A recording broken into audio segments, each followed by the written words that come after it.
Halo teman-teman, kita kembali di channel YouTube saya.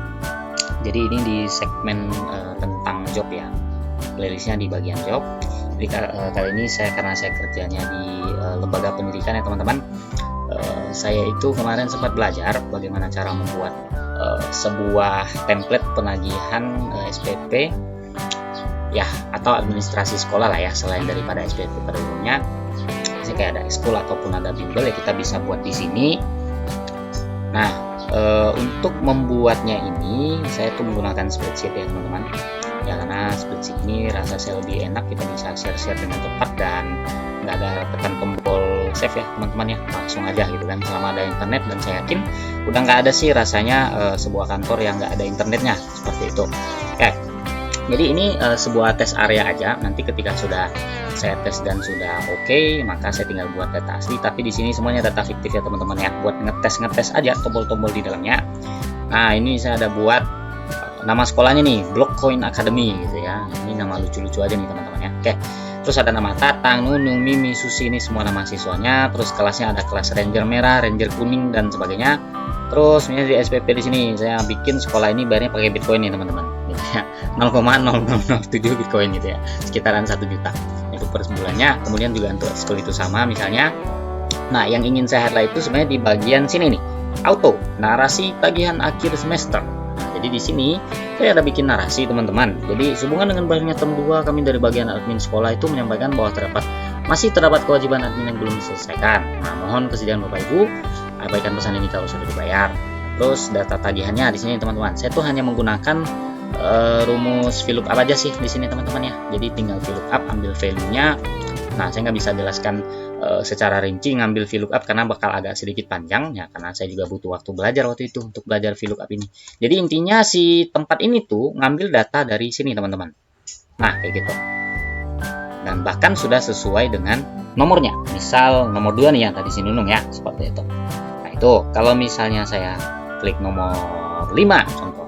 Nah, tuh dia akan langsung ke Lili gitu. Terus tagihannya berapa, terus sama ininya ada berapa gitu ya. Oke. Nah, ini juga cuman kalimat fiktif ya teman-teman ya. Silakan transfer ke wallet sekolah melalui jaringan Ethereum sekolah gitu ya. Jadi sekolah punya jaringan Ethereum gitu. Di masa depan ya gitu. Oke. Nah, saya mau buat sebenarnya yang di sini saya tuh ingin buat sebuah tombol spinner nih teman-teman. Karena ngetik manual tuh rasanya kurang estetik gitu ya. Kayak misalnya harus nomor 6 ketik 6 gitu kan. Ketik 2 gitu ya. Oke, sebenarnya nggak masalah sih, cuman ada keinginan saya bikin seperti itu. Jadi sekarang saya bikin kanvas, saya gambar nih sebuah objek nih ya teman-teman ya. Nanti kita pengen bikin ada semacam tombol yang kalau kita tekan up dia bakal naik, terus tekan down tombolnya bakal turun gitu. Saya kasih panah nih. Nah, panahnya panah naik misalnya ya. Oke, panah naik kita kasih warna hijau. Nah, simpan dan tutup. Oke, nah ini saya taruh di sini. Tuh, terus saya kasih lagi nih panah warna kanvas. Nah, panah warna merah itu buat daunnya. Ya, ini agak sedikit loading ya teman-teman. Oke, nah di sini nih panah, terus kasih daun. Nih, panah daunnya kita kasih warna merah ya. Warna-warna umum aja dulu ya teman-teman ya. Oke. Nah, seperti inilah kira-kira ya.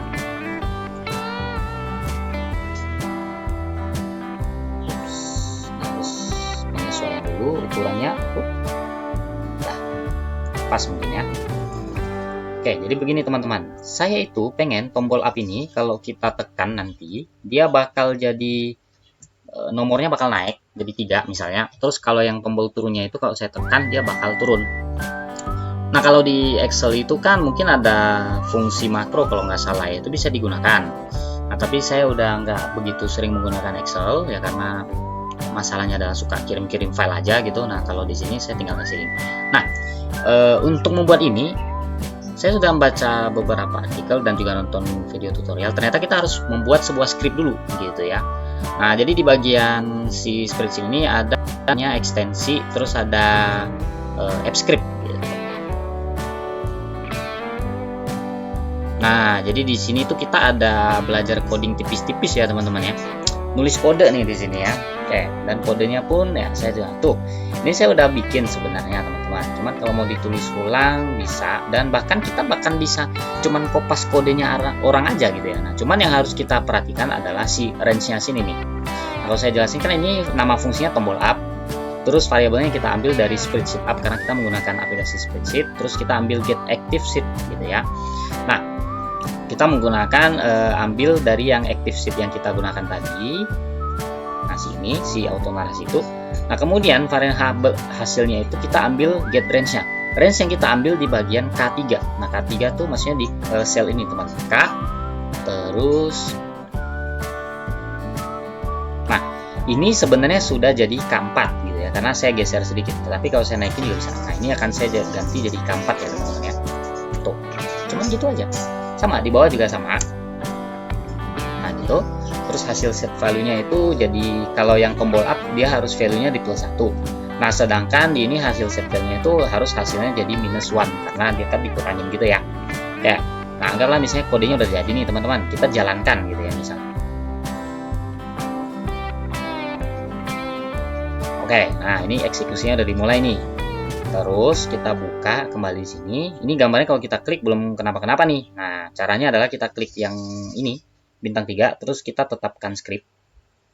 Nah, script yang ditetapkan tuh yang nama ininya teman-teman, tombol up-nya gitu ya. Misalnya saya kasih nih, tombol up. Kita oke kan? Oke. Nah, langsung juga yang tombol down-nya ini kita tetapkan script tombol down seperti itu. Saya oke kan? Nah, itu ya tombol down ya. Oke. Nah, sekarang karena sudah ditetapkan script, gambarnya kalau kita klik itu udah bakal kayak gini. Tuh, jadi nomor 4. Tuh, jadi si Susi kan. Bener nggak? Kita cek ya. Tuh, kayak gitu kan. Bener kan? Nah, tombol down. Balik lagi ke nomor 3. Tuh, si Mimi misalnya. Nah, itu dia. Oke. Cuman ya keburukannya adalah rasanya agak sedikit loading nih teman-teman. Karena memang kalau dari analisa sendiri kan AppScript ini jadinya kayak kita buka sebuah aplikasi baru, terus si aplikasi ini mengendalikan spreadsheetnya kita. Nah, kebetulan kan karena script saya udah jadi, sebenarnya dia itu ada semacam perizinan ketika kita mau jalankan script supaya si AppScript ini boleh melakukan perubahan terhadap spreadsheet yang kita bikin. Nah, itu sih kalau saya sih izin-izinkan aja ya, karena dia cuma sebatas memasukkan sebuah menu seperti itu. Nah, mungkin itu yang penyebab dia itu memang loadingnya agak lambat karena dia pakai aplikasi lain lagi buat masuk ke dalam si spreadsheetnya kita, terus mengontrol spreadsheet kita lagi gitu. Nah, beda dengan Excel yang udah langsung built-in gitu ya. Seperti itu sih teman-teman. Nah, jadi di sini ya paling cuma tambah-tambahin gambar aja gitu kan, seperti itu. Jadi misal saya sisipkan gambar nih gitu ya. Udah saya siapkan teman-teman, itu dari AI sih sebenarnya ya. Saya pakai ya, kalau teman-teman tahu mah sekarang Banana AI kan udah sangat canggih ya di game ini. Bikin gambar apapun bisa, kalau mau sesuaikan lagi ya udah terserah gitu. Saya kasih touch icon. Nah, ini nih tuh, ini gambar logo sekolahnya misalnya teman-teman ya, kayak gitu ya. Oke, kita selipkan ke dalam nih. Ini tuh Blockcoin Academy ya, biar tampak resmi aja sih. Sedikit tengah, terus yang buat si Ethereum-nya tadi itu kasih logo Ethereum-nya lah gitu ya, bahwa dia bayarnya ditransfer melalui jaringan Ethereum. Oke, ini sekolah masa depan nih teman-teman ya. 10 tahun lagi kita mungkin bakal kayak gini nih gitu ya. Bayarnya pakai apa gitu misalnya, udah nggak pakai fiat gitu. Tapi fiat sulit digantikan ya teman-teman ya. Sangat sulit. Selama apa ya namanya, sistem pemerintahan masih ada ya sama. Kita tetap akan tunduk lah seperti dengan yang seperti itu. Oke, tuh saya masukin ini. Oke, sudah selesai. Nah, kalau sudah seperti ini teman-teman, kita tinggal buka WA kita, misalnya gitu kan. Terus kita tinggal screenshot aja, gitu. Misalnya kayak gini. Ini screenshot misalnya, ya. Tarik dari sini, tuh ke sini. Nah, udah selesai. Kita tinggal kopikan ke dalam chat yang WhatsApp kita, misalnya ke orang tua tertentu. Habis itu kita kirim, udah deh gitu ya. Nah, terus misalnya tagihan berikutnya nomor 4. Gitu kan? Screenshot lagi, kirim lagi. Ya, seperti itulah teman-teman kira-kira ya. Nah, ini bisa untuk sesuatu yang seperti ini rasanya saya juga kemungkinan dari pemikiran saya bisa digunakan untuk sejenis raport juga gitu kan, buat view raport per siswa misalnya kayak gitu. Sini nilainya berapa, situ nilainya berapa, palingan jadi VLOOKUP-nya agak banyak aja. Tapi kalau udah mahir sih pakainya nggak susah gitu ya teman-teman ya. Ya bisa disesuaikan lagi lah penggunaannya, nggak harus yang cuman buat kayak gini aja, tagihan manual. Tagihan otomatis gitu ya teman-teman ya. Oke, sampai di sini dulu teman-teman videonya. Semoga bermanfaat dalam menggunakan aplikasi spreadsheet teman-teman. Jadi ya kita harus ikut perkembangan teknologi ya teman-teman ya. Jangan sampai kita ketinggalan. Karena gini, pekerjaan kita itu bisa saja tergantikan kalau kita nggak mahir pakai alat gitu ya. Bukan digantikan sama teknologinya sih, tapi mungkin lebih kepada orang yang jago pakai alat gitu. Jadi ya kita tuh harus jago menggunakan alat teman-teman. Kalau enggak ya kita akan kesulitan juga dalam bekerja gitu ya. Jadi kalau kepikiran gebrakan buat bikin sesuatu yang memudahkan pekerjaan kamu supaya kamu bisa save tenaga kamu untuk cari cuan tepi nanti sorenya misalnya kayak gitu, ya lakukan seperti itu ya teman-teman ya. Itu saran dari saya. Karena saya orangnya suka yang namanya ini battery saving mode gitu ya. Tetapi bukan juga artinya saya melalaikan pekerjaan utama. Justru saya ingin pekerjaan utama saya terselesaikan dengan sangat sempurna dan juga dengan cepat dan seefisien mungkin. Dan selain itu saya juga masih bisa cari cuan tepi yang membuat hidup saya lebih bahagia lagi karena bisa nabung misalnya seperti itu. Oke, sampai di sini dulu ya teman-teman. Sampai jumpa di video berikutnya.